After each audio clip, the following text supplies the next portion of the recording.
એટલાન્ટાની બાજુમાં એક ટાઉન છે, એનું નામ છે મોરિસ ટાઉન. એના મેયર હતા મિસ્ટર માર્ક. એમની બાજુમાં જ પડોશી તરીકે એક BAPSના સત્સંગી રહેતા હતા, હરિભક્ત.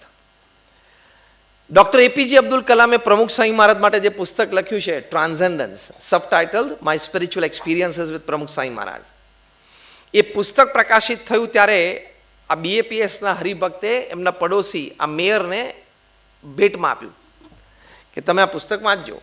એમને વાંચ્યું હશે ને પોતાને આમ ભાવ થયો કે આટલી સારી સંસ્થાને આવા સારા ગુરુ.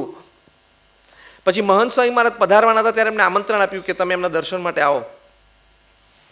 આ મિસ્ટર માર્ક મહંત સ્વામી મહારાજના દર્શન કરવા માટે આવે અને પ્રથમ દર્શનથી જે પ્રભાવિત થયા અને પહેલું જ વાક્ય બોલ્યા કે there is lot of spiritual shine on his face.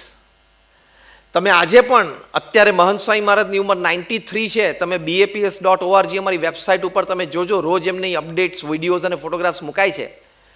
93 વર્ષની ઉંમરની કોઈ વ્યક્તિના ચહેરા ઉપર તમે આટલું આધ્યાત્મિક તેજ ક્યારેય નહીં જોયું હોય.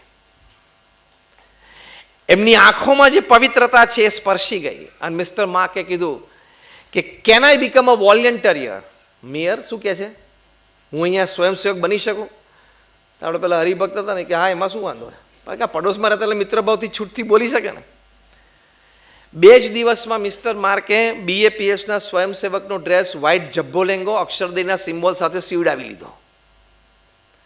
અને રોજ સવારે 4 વાગે ત્યાં ગોલ્ફ કારમાં ચલાવવા માટે આવી જાય કે પાર્કિંગ લોટમાં કારમાં બધા ઉતર્યા હોય અને ત્યાંથી વૃદ્ધ કે ડિસેબલ લોકોને આવી રીતે સત્સંગ માટે ઓડિટોરિયમમાં લાવવાના હોય તો લાવવા લઈ જવાની સેવા આ white American mayor mister Mark, mayor of Morrisville town near Atlanta, એ પોતે કરે.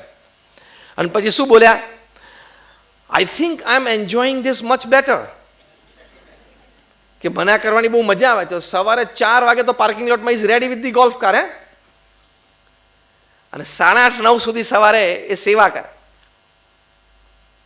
પછી આ ત્યાં સ્વયંસેવકો સાથે બ્રેકફાસ્ટ પણ લે. તો એમને બહુ જ ફાવી ગયું, ગમી ગયું અને મજા આવી. રોજ સેવા કરવા માટે આવે. ત્યારે એક દિવસ એમને ઇન્ટરવ્યૂમાં અમારા સ્થાનિક સ્વયંસેવક દળ કાર્યાલયે પૂછ્યું કે what inspired you to be a volunteer, you being the mayor of a town? તમે મેયર છો પણ તમને શું પ્રેરણા મળી તમે એક આવી નાની અને સામાન્ય સેવા કરવા જોડાયા? એ કે when I first met Mahant Swami Maharaj, the spiritual radiance on his face impressed me so much, I thought I want to be a part of this organization. હવે મહંત સ્વામી મહારાજે કંઈ એમને ઉપદેશ આપ્યો જ નથી. એમની સાથે વાત બહુ સામાન્ય થઈ હશે પરિચય વખત, કેમ છો, શું છો, ધીસ દેટ. અને તમે સેવા કરો અને સ્વયંસેવક બનો એવું તો ભૂલથી પણ ઉપદેશ નથી આપ્યો. તમારામાં વેલ્યુ સિસ્ટમ પાવરફુલ હોય તો તમારી પર્સનાલિટી અને તમારું કેરેક્ટર બે જુદું બની જાય છે ને. આપણે અત્યારે top person in the country આપણા માનનીય પ્રધાનમંત્રીજી Narendrabhai Modi. When you have a value system, your personality and character is a different story. હાજરીનો પ્રભાવ રહે, નામનો પ્રભાવ રહે, સત્તાના આધારે નહીં, વ્યક્તિની દેશભક્તિના આધારે. એ પ્રભાવ જુદો કહેવાય, એ સદગુણ જુદું કહેવાય. બાકી નોકરી કરવી, ધંધો કરો ને પૈસા કમાવે તો પૃથ્વી ઉપર 8 અબજની વસ્તી કરે છે. અને હવે જે હું વાક્ય બોલું એ સાંભળજો. રોજ પૃથ્વી ઉપર હજારો લોકો લાખોપતિ થાય છે અને સેંકડો લોકો કરોડોપતિ થાય છે. રોજ, હું રોજની વાત કરું છું. રોજ 24 કલાકમાં હજારો લોકો લાખોપતિ થાય છે અને સેંકડો લોકો કરોડપતિ થાય છે. એટલે કંઈક મોટો બિઝનેસ કર્યો એ સારી વાત છે, તમારી બુદ્ધિશક્તિ, આવડત છે ને તમને અભિનંદન પણ છે. પણ એ કંઈ બહુ મોટું એવું અચીવમેન્ટ નથી લાઈફનું. 5-10-25 વ્યક્તિઓ તમારા દ્વારા નિસ્વાર્થ ભાવનાથી લાભાન્વિત થાય, તમે સમાજમાં એક નાનું કે મોટું પરિવર્તન લાવી શકો. લોકોના વિચારોમાં, લોકોના આદતોમાં, લોકોના ચારિત્રમાં તમે પ્રેરણા આપી શકો. તમારા જીવનના પ્રસંગોથી લોકો પ્રેરિત થાય. તમારા જ ઘરના સભ્યોને, તમારી જ 1-2-3 પેઢી જે તમારી પરિવારની હોય એ તમારી સામે એક આદર્શ રીતે જોવે. આવા સદગુણો જીવનમાં કેળવ્યા હોય તો you have lived your life. તો તો તમે છાતી ઉપર હાથ મૂકીને કહી શકો કે yes I lived my life. બાકી તો પૃથ્વી ઉપરથી રોજ 1,70,000 લોકો પૃથ્વી પરથી રોજ વિદાય લે છે. એ દર 2 સેકન્ડે 3. આપણે આ પ્રવચનની શરૂઆત કરીને મે બી લગભગ I don't know how much the time 40 minute થઈ, 45 મિનિટ થઈ. 40 મિનિટ તમે ગણો એટલે 40 × 6 એટલે 2400 સેકન્ડ થઈ. 4000 જતા રહ્યા. 1,70,000 people they leave this earth every day. ભગવાનની ઈચ્છા અને કાલનું ફૂલ પિકઅપ ઘાટકોપર પર મૂકી દેતો. આ પહેલી 2 લાઈન વાળા ગભરાવા માંડ્યા કે આપણો ટાઈમ 65-70 થાય વહેલા ગભરાય કે ફૂલ પિકઅપમાં આમ એજ વાઇઝ વારો આવે તો વહેલો આવી જાય. એ એક મોટો વિચાર પ્રમુખ સાંઈ મહારાજ આપતા.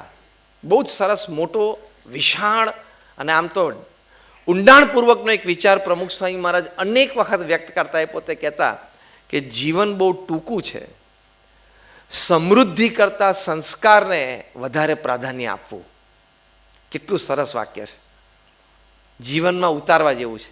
જીવન બહુ ટૂંકું છે, જીવનમાં સમૃદ્ધિ કરતા સંસ્કારને વધારે પ્રાધાન્ય આપવું.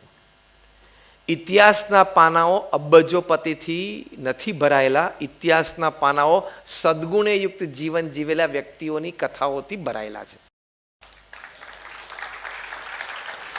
History is not made of billionaires. History is made up of virtue billionaires, not money billionaires.